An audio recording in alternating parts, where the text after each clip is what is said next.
Hello, and welcome to the tutorial video on the 2D RPG Kit 4.0 update. In this video, we're diving into all the exciting new features and improvements that come with this latest update.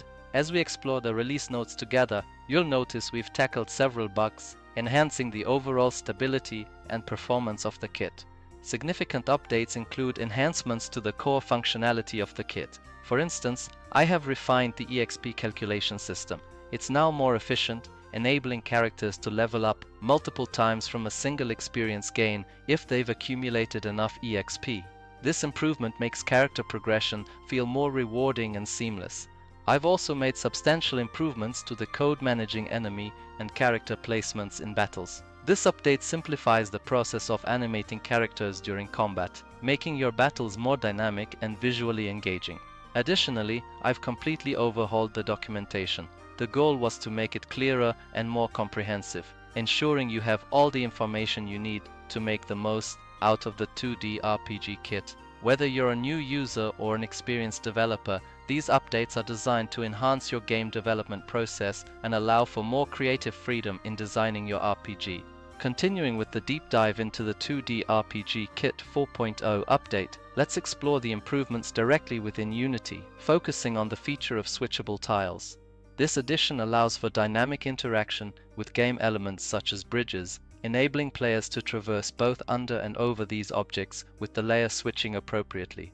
In our template scene, we find the new switchable layer within the tile map. Expanding this layer reveals a ground and a solid layer set to switch based on our configuration. Let's draw a bridge on the switchable layer.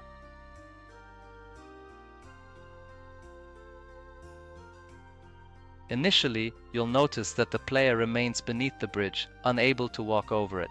This is where switches come into play.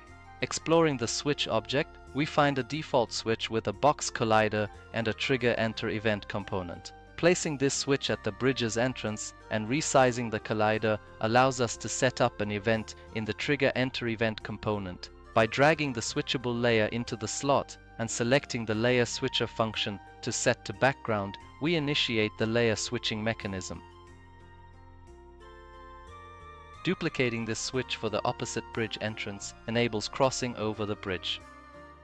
However, to allow passage under the bridge again, we duplicate and adjust the switch's positions and functions to set to foreground for exits.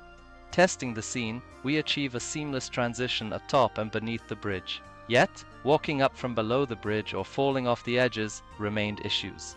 Addressing this, we draw bridge edges on the solid switchable layer and adjust the trigger enter events of switches to activate the tilemap collider 2D function, ensuring solid boundaries.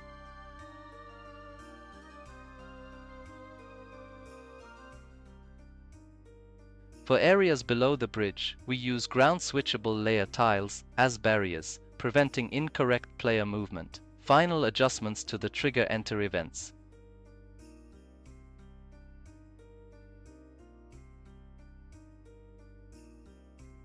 For these switches ensure a flawless interaction with the bridge, allowing correct navigation over and under it without unintended drops.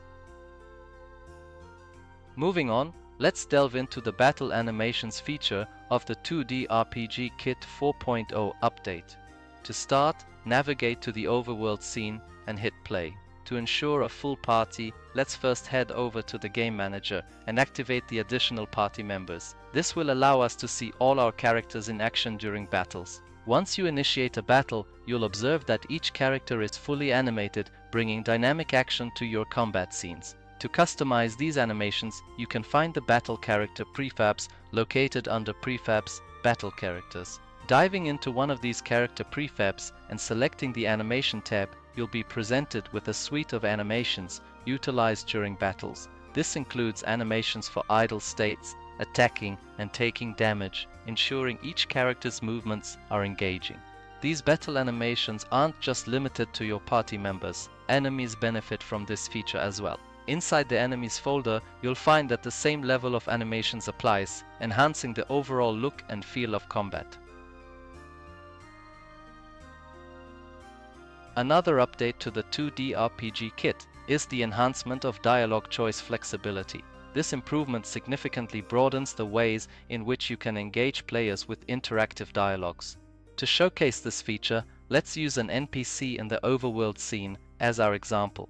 Within the dialogue starter component, you'll notice an empty list designated for dialogue choices. By adding an element to this list, you can specify the text for the dialogue option and assign an event that triggers as a result of that choice.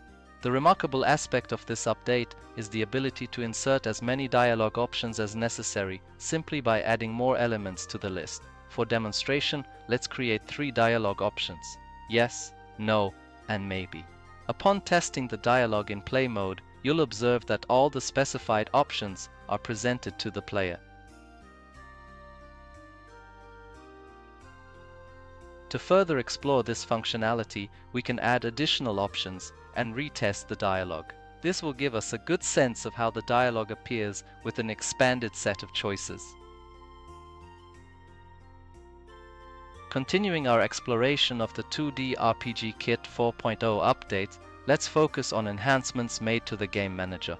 A significant improvement here is the streamlined process for managing inventory items and setting up shop inventories. In the game manager, you'll notice that references to prefabs such as inventory items have been simplified. Now, instead of manually typing in the name of each item, you can directly drag the item prefabs into their designated slots from the respective folder. This intuitive drag and drop functionality not only saves time, but also reduces the potential for errors, making the process of populating your game's inventory more efficient. The same ease of use extends to configuring the inventory for shopkeepers. Within the shopkeeper's setup, you can effortlessly drag the desired item prefabs into the inventory slots. This allows for quick and easy customization of what items the shopkeeper has available for sale, enabling you to tailor the shopping experience to fit the needs of your game and its narrative. Now, let's delve into the functionality of the Item Checker component, a powerful tool within the 2D RPG Kit 4.0 update.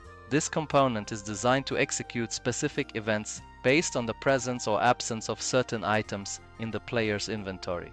To demonstrate how the Item Checker works, we'll start by creating a new game object and naming it Item Checker, to which we'll add the Item Checker component. Within this component, there's a field labeled Item to Check. Here, you can specify which item the system should look for in the player's inventory. For our example, let's use the capable apple. In the Item Missing event field, we can set certain actions to occur if the specified item is not in the player's inventory. For instance, we can link a teleport mechanism to this event and set it to become inactive if the player lacks the capable apple.